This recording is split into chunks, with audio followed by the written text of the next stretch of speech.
So we are going to talk about Islam in Africa today. So quick recap. Now, Africa is going to be involved in some long distance trading. Trans-African trade was based on some environmental variation. So people in North Africa would go ahead and uh, would have manufactured goods such as clothing, stuff like that, finished products. The Sahara had copper and salt deposits, and salt is especially important because we needed to survive. Also, further south, these people down here went ahead and built agricultural products, such as crops, also textiles, and continue to mine for gold. Right. Now, the earliest trade in the region was amongst agricultural peoples in the sub-Saharan region. Now, there's two ecological zones of sub-Saharan Africa, and one is the grasslands, which is immediately south of the Sahara, and then that produce grain crops such as millet and sorghum. And then there's the forest areas, which are further south, and those are root and tree crops such as yams, cola nuts, and that kind of stuff, right? Now, because you have all these different environments within Africa, it created this incentive to exchange goods, right? It's this idea of natural zones of exchange. So you may be able to grow something that someone else can't grow. You may have the resources to create some manufactured goods that others don't. So that's just going to encourage trading among the group of people living in that region. Now, one thing that's going to help with regards to this trade, besides the introduction of Islam, is also the introduction of the Arabian camel. It literally changes everything. So eventually, even develop a saddle that will allow for better weight distribution on the camels, and that will intensify trading further. So remember, this is a desert. These camel caravans run through. Camels can go to 10 days without water, right? So the camel is the animal best suited to um, transport goods across the Sahara. Now, these are some seven very, very important points to know, and I will go through them kind of quickly with regards to commerce and state building in West Africa. Okay. The Sahara became a major international route.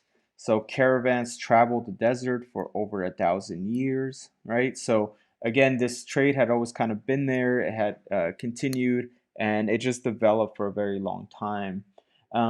Trade also encouraged new and larger political structures. So there would be, West African civilizations that would develop around trade into these small kind of trading cities. Eventually, these will become important enough, significant enough that people will conquer them, unify them, and start forming kingdoms.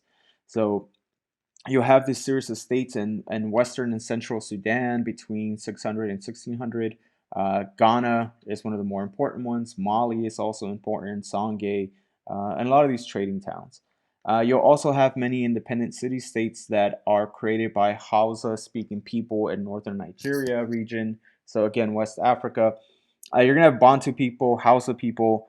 Just understand it's these language groups. That's how we tend to divide people in Africa.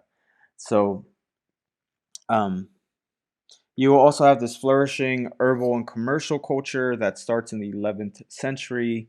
All these kingdoms, whether it was Kana, Katsino, Gober, all these Hausa kingdoms were monarchies that had an elaborate court life, some kind of administration, military forces. So they were like kingdoms and civilization. So this thought that and not that Africa was very backwards, that it was behind everyone. It's not necessarily true. They did have kingdoms, they did have states. They all had a reputation for great riches, especially with the supplies of gold and salt. Now, social and gender hierarchies will emerge. Royals, elites, merchants, artisans, military, religious officials, free peasants, and slaves, they all fit within this hierarchy. Royals will be at the top, peasants and slaves will all be at the bottom.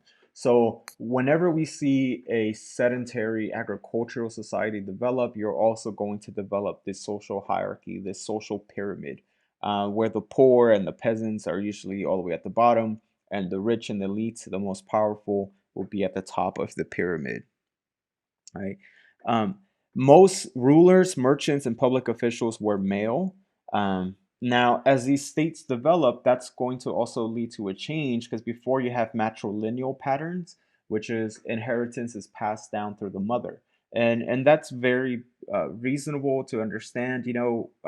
Why you would pass something down through the line of the mother or the woman, and that's because you can be sure that that's actually like that's actually the kid of the mom, right? With father, sometimes it's a little bit sketch with how that breaks down. So matrilineal societies functioned and they worked, but as these empires get bigger and men start to take more and more control and more authoritative um, positions, they'll start to replace matrilineal patterns with patrilineal, in which things are passed down through the father. Uh, Powerful women will eventually be viewed as dangerous, untrustworthy, and a seductive distraction. Regular women were central to agriculture and weaving, and royal women were important politically, right? So again, we're starting to see this change once you become a settled agricultural society and you build these social hierarchies. That's when we start to see that women's roles get diminished or restrictions, limitations are placed upon what a woman can accomplish. Slavery was also present in West Africa. That's important to note because once Europeans come knocking on the door in the next unit, they're tapping into an already established slave market, right? At first, most slaves were women. They would do domestic kind of work, that kind of stuff. But as civilization develops, more male slaves are going to be used. Now, this slavery is going to look different than the chattel slavery that the Europeans will tap into and develop. A lot of these slaves are used as officials, porters, craftsmen, miners, and yeah, you also have agricultural laborers, but it's more diverse into what you go into with slavery. There's also not going to be this continual death sentence. There's always an opportunity for you to buy your freedom, obtain your freedom, complete your service, service, as you can call that as a slave, right? Trans-Saharan slave trade between 11 and 1400 involves some 5,500 slaves a year or so, as to an estimate. So again, slavery is there, but compared to what it will become once Europeans start tapping into this network, it's still minor as compared to what the transatlantic slave trade became. There's substantial urban commercial centers that develop. Some are manufacturing centers, some are cosmopolitan places. And of course, Timbuktu is super important in this West Africa region, as we have discussed in previous lectures and sections. Trans-Saharan trade will also be facilitated by diasporic communities. Diaspora just means someone that is living away from their homeland. So we used to use it a lot to refer to Jews because Jews were a nation in exile. So they formed part of this diaspora, communities that live far away from the homeland. Later, we also attribute it to Africans once they were forcibly removed from Africa and placed in the Americas. That was also the African diaspora.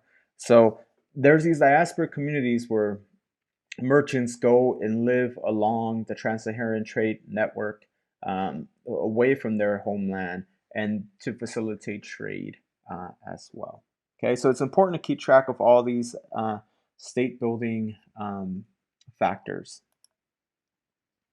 So Islam will eventually come to Africa. It comes peacefully with traders upon its arrival. It is not done by conquest. So again, it's not by the sword. There's more of an incentive to join or convert to Islam, right? So it's mostly voluntary. You get to tap into these powerful merchants, these powerful trade networks. You can increase your wealth. And in West Africa, Islam will mostly spread in urban centers. In rural areas, the further you are away from officials, the further you are away from the close eye of those that govern you. Also, less amount of people, less pressure you may feel to convert. So Islam in the countryside, it didn't have as big of an impact as it did in a place like Timbuktu, which was an urban center. By the 16th century, several African cities will become Islamic centers as well. So again, we talk about how Timbuktu had over 150 Quranic schools. Yes, you are learning about the Quran, but you're also learning how to read and write and thinking and scholarship, all that kind of stuff. Um, Libraries that had tens of thousands of books were also found there. A lot of rulers subsidized the building of these major mosques. Arabic became a language of religion, education, administration, and trade. So Islam does impact the urban center significantly. Now, on the ground itself, there was no significant spread into rural areas until about the 19th century, right? So beyond this unit, there's no thorough religious transformation occurred. Uh, so again, Islam is important. A lot of people convert to Islam, but it's not as thorough as a place like in the Arabian Peninsula, right? Rulers did not impose Islam on their subjects. Now, they may have converted to Islam, a lot of their officials may have converted to Islam to better improve relationships, and some of them did become true believers of the Islamic faith. It was better politically to be a Muslim, so they may convert to Islam, but they necessarily won't impose on their subjects to convert. So their subjects could continue to practice whatever native religion they had before. Islam will also become Africanized as West Africa becomes Islamized. So all that means is that there's this, it's called cultural syncretism. So this is a word you're going to hear over and over again, syncretism. So what that means is that there's going to be this blending that occurs of these two cultures, of West African culture and of Islamic culture. You'll kind of have this blending that occurs between the two, where Islam is practiced, but it may not necessarily be practiced as strictly as it is in Arabia the further you got away from Mecca, right? At the same uh, token, there's Islam will, adopt a lot of some of these local practices, just like it did in other places as well. Right, so we'll end with this quote from your textbook of Ways of the World when it looked at Mansa Musa. Mansa Musa was once considered probably the wealthiest king to have ever lived, and he was the king of Mali.